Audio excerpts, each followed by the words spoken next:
Hi everyone, welcome back. My name's Diana, this is my channel, and this is my reading vlog for the 24-hour TransReadathon, the Totally Reading in Solidarity readathon.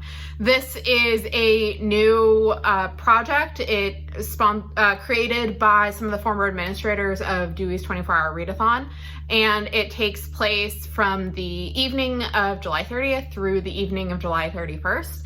And to participate, folks read trans, non-binary, genderqueer, gender non-conforming authors.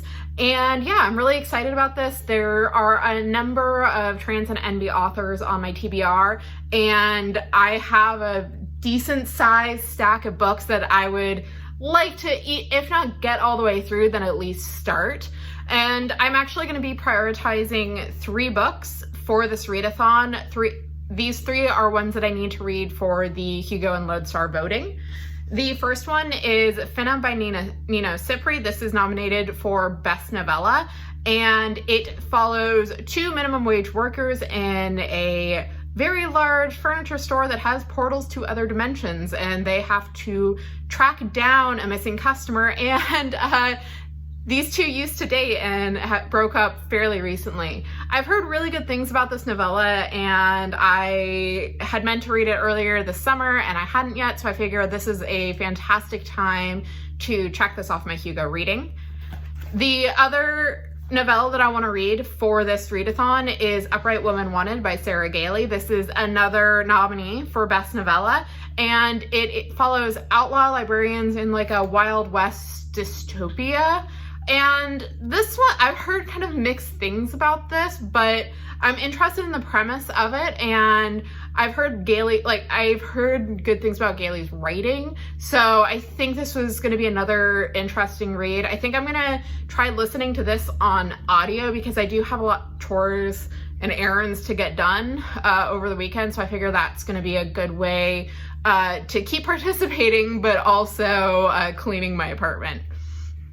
And then the last priority book for this readathon is Cemetery Boys by Aiden Thompson. This is a Lodestar nominee, and it follows a young trans brujo who accidentally brings back a spirit of an attractive boy from his high school, and he has to deal with the consequences of that.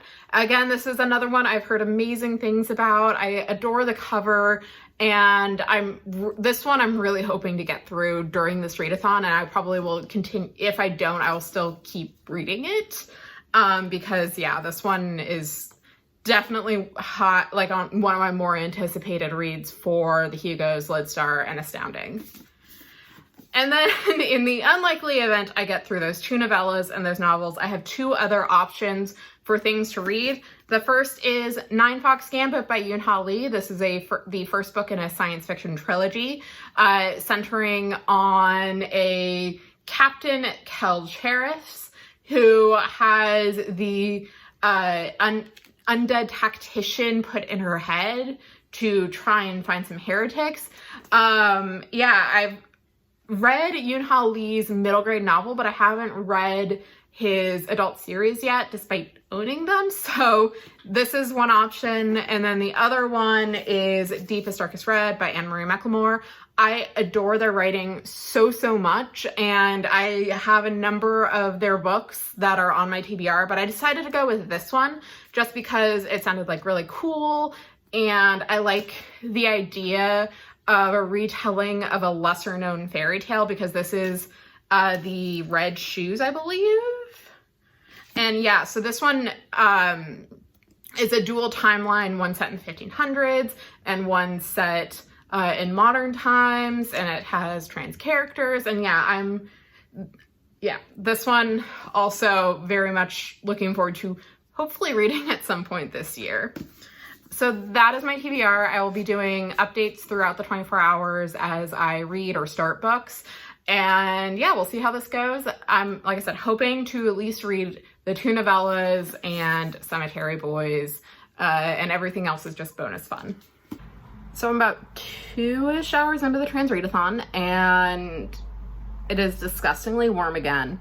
We were in the middle of a heat wave, and I hate it, especially because my apartment doesn't have AC, but fortunately it's starting to cool off a bit. Anyway, beside the point, I have finished my first book. I finished Finna by Nino Cipri, and I enjoyed it. It was very interesting the way that the novella talks about like different dimensions and infinite dimensions, infinite possibilities and that type of thing, and also just like the soul-sucking aspect of working at a corporate job. At one point, it's at like the very end, the narrator Ava says, "My boss Trisha always said we were a family. I should have realized she meant that I would have to put up with constant bullshit," which, oh yeah, that is very accurate for whenever employers describe the environment as a family. So for the most part, I did enjoy it.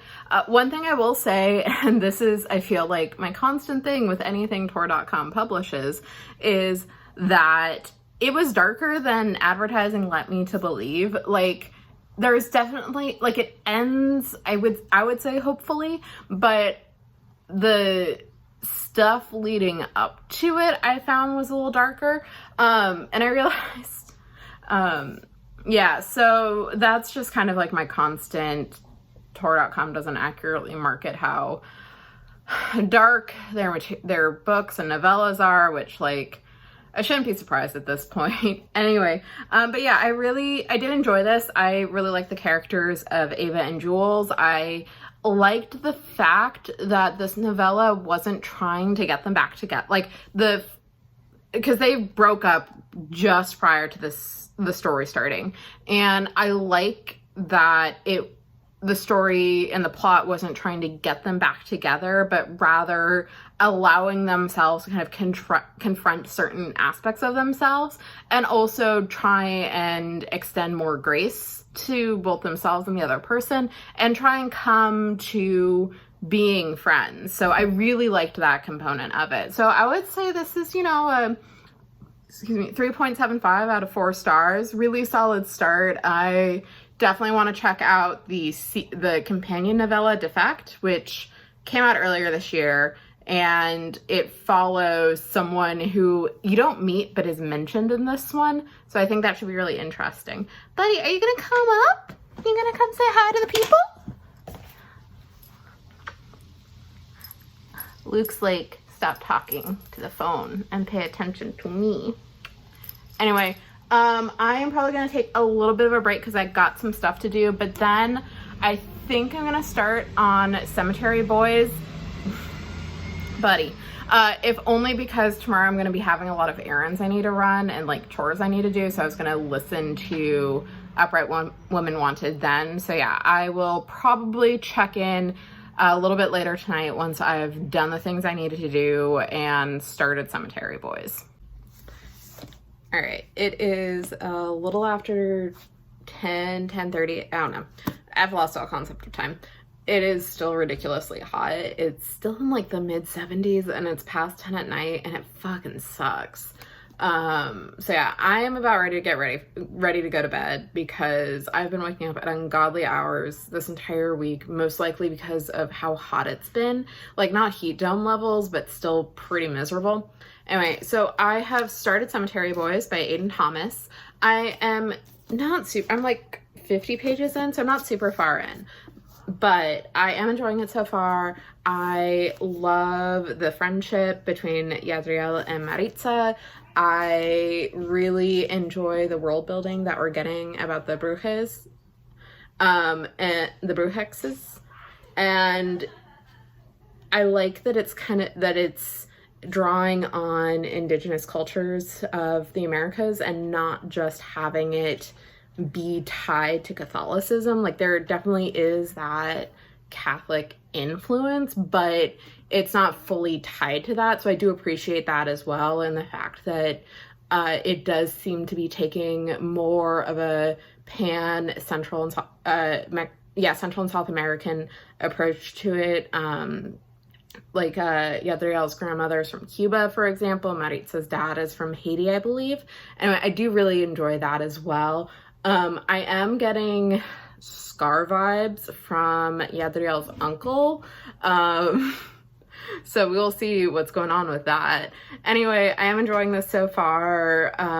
Massive content warnings for misgendering by family. It's not malicious, but it is there, and it is it is very hurtful for Yadriel, so just be aware of that. But yeah, so far I'm really enjoying this. I am hopefully going to read more tomorrow. Like I said, I have chores and errands I need to run, so that's what I'm doing. Upright Woman Wanted, but I am going to try and finish this. Even if I don't get it in time, like the nominal cutoff for the readathon, I think I am going to make sure I try and finish this in the month of July. Okay, it is about midday on Saturday. This is a little bit later than I meant to, but today has kind of turned into a bit of a fallow day. Because it turns out when you haven't slept well for a week and then sleep a lot, your body is still like, no, wait, you're really tired still, you should get more sleep.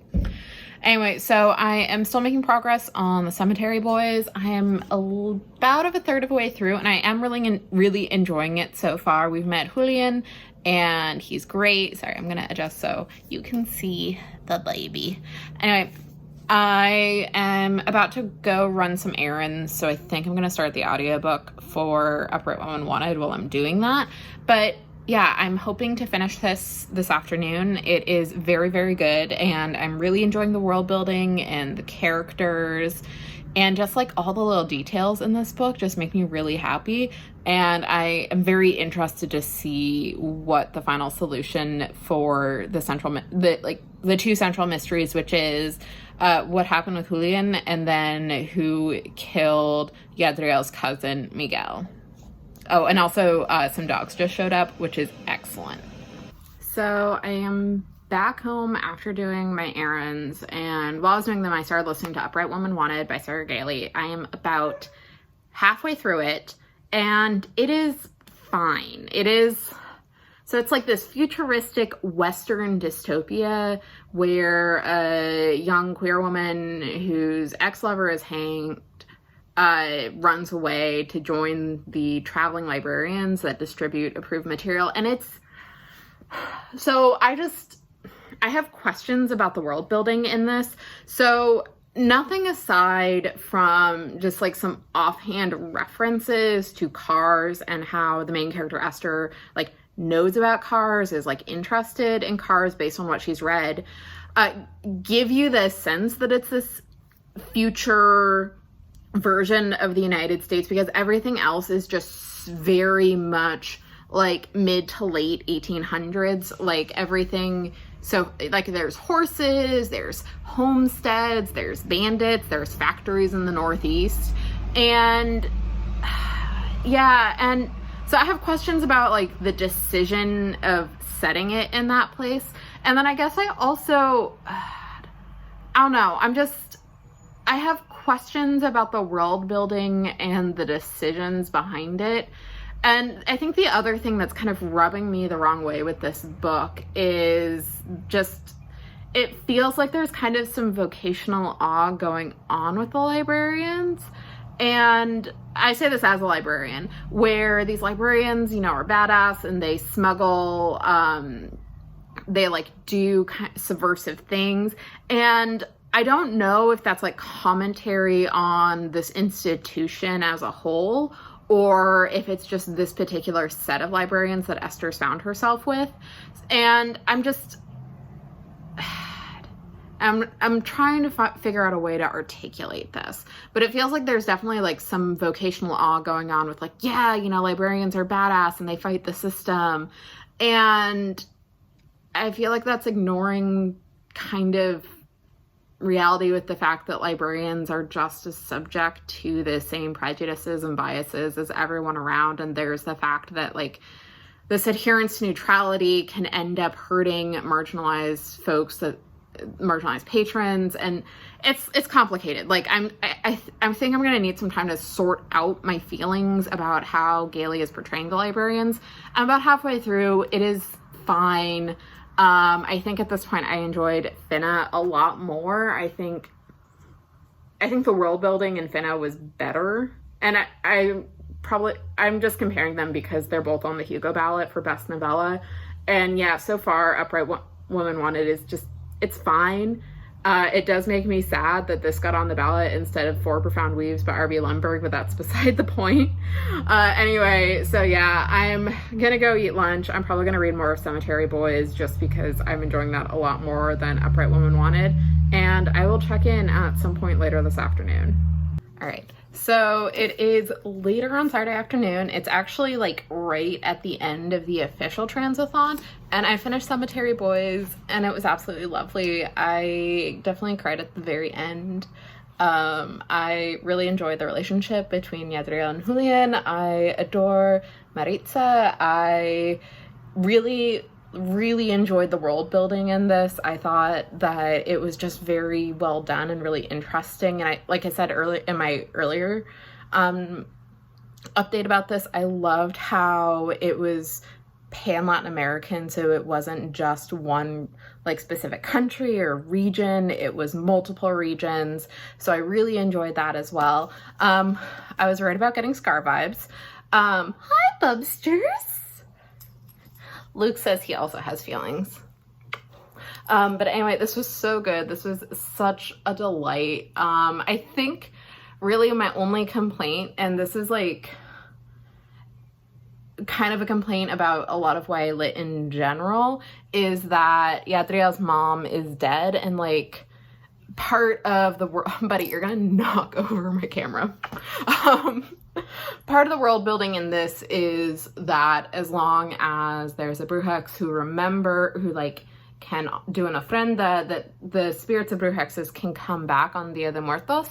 But I think that was just kind of like the one like slightly sour note for me, is that there's so much YA literature that does have dead moms, and I think it could have been interesting had she still been alive, but that's like a really minor like criticism from an overall really good book. Oh my god, this was fantastic. I have Aiden Thomas's other book, Lost in the Neverwoods, and I know it's like very different from this one. Like it's it's set in Astoria, Oregon. It's a Peter Pan reinterpretation, and so like both concept-wise and tonally, it's a very different book than this. But oh man, this was just so good. The writing was good. I really enjoyed this. This is, I think, 4.75 out of 5, or like close to 5. This fantastic. I have so many other books I need to read for the Lodestar still, but right now this is definitely like a strong contender for spot number 1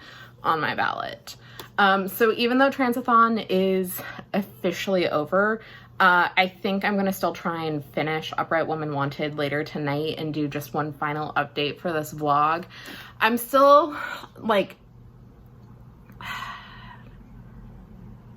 yeah, I think it'll be because I have half of that novella to go, so it'll be interesting to see how it finishes out.